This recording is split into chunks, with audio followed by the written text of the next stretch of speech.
Hello, my name's Michael Glockner. Today is May 20th, 2016. I've got a pretty common story, I guess. I'm HIV positive since the end of 2005. And I've had AIDS since 2011, June.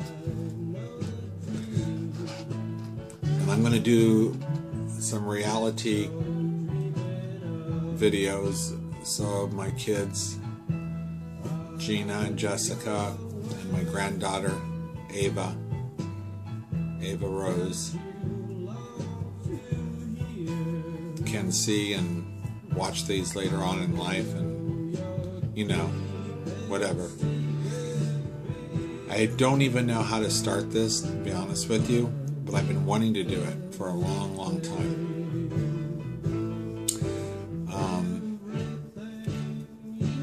I have such a long, long story. When you're 60 years old, you go through a lot of shit in life, and I have. But it's cool. I've learned a lot about life. I'm at a good place in my head anyway. I'm doing really, really well though. As good as can be expected with this damn disease that I never should have gotten in the first place. That'll be an upcoming feature though. I just want to be able to talk freely, openly, and through my heart. So my kids, my granddaughter, and my family, my brother and sister, and their kids can feel, I don't know, can maybe feel what I feel through me. And in life in general. And I've had so much fun in my life also. Tons of fun. I have so much to say that there's impossible to say it all. I did write a book, and I don't have a copy in front of me, of course, but it's called The Truth Behind a Happy Face by Roland Ulrich. And in my next video, I'll bring the copy and show it to you. But anyway, my life story is in there. But I want to discuss everyday life and what I go through having HIV and AIDS at my age. There's a huge difference. When you're HIV positive, or it gets to the point where AIDS does develop and you're still in your 20s and 30s, you don't suffer and you don't have the consequences that happens when you're older. HIV kind of speeds up the process of living in your body. It adds a good 20 years to your body per se, not to the mind though. I mean, seriously, I'll be 61 in September, and I still feel like I'm 25, sometimes 24, sometimes 22.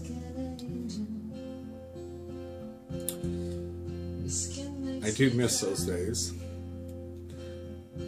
Getting older is great, and it's sucky at the same time.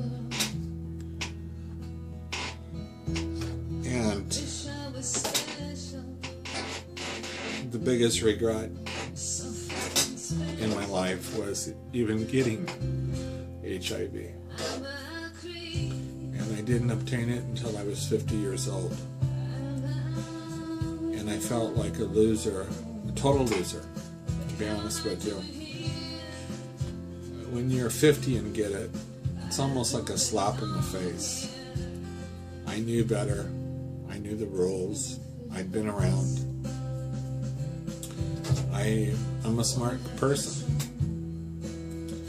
But this disease doesn't care if you're smart, stupid, or insane. It affects you, and it's like getting a drunk driving ticket, or getting cited for drunk driving, a DUI, 502, whatever they call them nowadays. I knew I shouldn't have got one, and I drove around. I used to drink and drive like we all did back in the day, which was stupid, but we did. We never got caught. I felt the same way about HIV. I felt that I took care of myself, and I thought I dodged the bullet all my whole life, so why worry now? And the person I got it from didn't know he was, and I've seen what HIV and AIDS can do to a person's body, and this person had no markings on him whatsoever, and he was young. And when you're young, like I said, nothing usually shows up. In the very beginning it does, but later on, after it's controlled, it doesn't. So anyway, I found out in a way I was lucky, I guess. I can say that. I was going to increase my life insurance policy for my children, and my insurance agent, who I was married to at one time in my life, I'm kind of like a little Jerry Springer. Okay, so if you do follow me on these things, you'll. I've had a good life, and I've had a wild life, and it's been exciting, that's for sure. But I was married to a wonderful girl that I met at a very young age, and we stayed friends. And anyway, she sent a nurse to my work to draw my blood to increase my life insurance, because I was taking a huge increase for my kids. I just found the easiest I wasn't. way to stay in shape. I really wasn't feeling like a personal trainer very good at the time, I go. And I knew something was going on, but you know, I was 50, and I figured maybe I'm just getting a little bit older and slowing down. But I knew something was wrong. But I had gone to the doctor. I always had HIV testing done, and I had a test done a year before that, which came back negative. So that really wasn't in my head too much. So they took my blood test. Make a long story short, I get a phone call from my doctor about a week later. My doctor, he personally called me and said, "You need to come down to my office right away." And I was actually very busy that day at work. I was the general manager of Spectrum Ducati in the Irvine Auto Center, and I said, "Please, just tell me what it is." And he said, I can't. And I said, "Okay, it's either HIV or cancer. Please tell me." And he goes, "Michael, I can't do that. I need you to come down to my office." So I did. I drove down there with my friend, who knew I was upset at work, and his name was Chris, and I trusted him very much. And we drove down there, and I let Chris come in the room with me, because I knew it was going to be bad. So the doctor comes in and says right away, "You're HIV positive." And I said, "Okay. So now what?" He said, "Well, you're going to have to go to a specialist." And I said, "Okay." And you can't even describe in words when someone tells you you are. You don't have enough time to think what you're even going to do. And my first thoughts were the kids, and how in the hell was I going to tell them?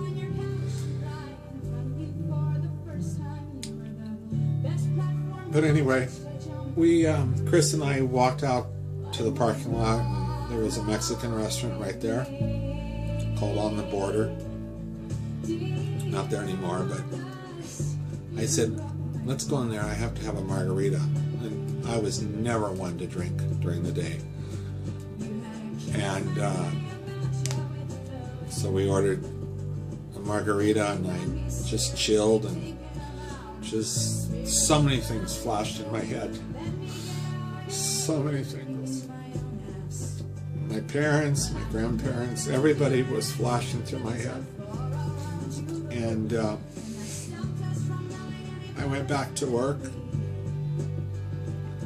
and from that day forward,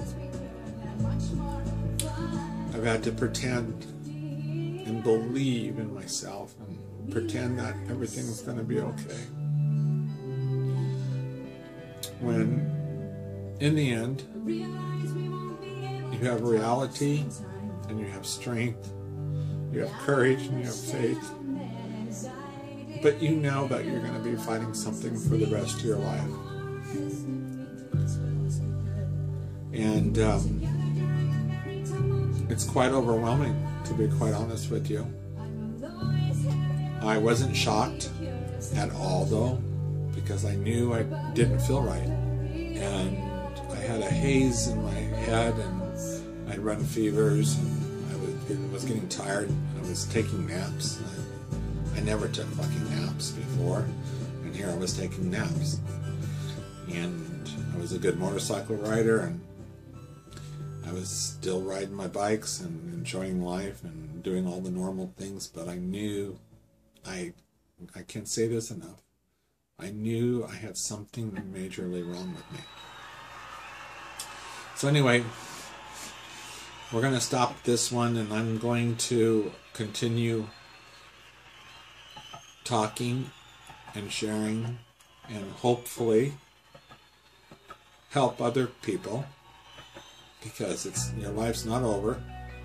And I've learned so much about HIV and AIDS and eating properly and not relying on a lot of the meds that they want to shove down your mouth, and doing it with a strong mind and mind over matter, and it's a lot of fucking courage, a lot of soul searching. So I'm a very sensitive guy. I wish I wasn't, but I am, and we'll continue this because I want my message out there, and I have helped a lot of people, and I'm proud of that. So in a few days I'll post another one, okay? Thank you. Chill out. Peace. I love you guys.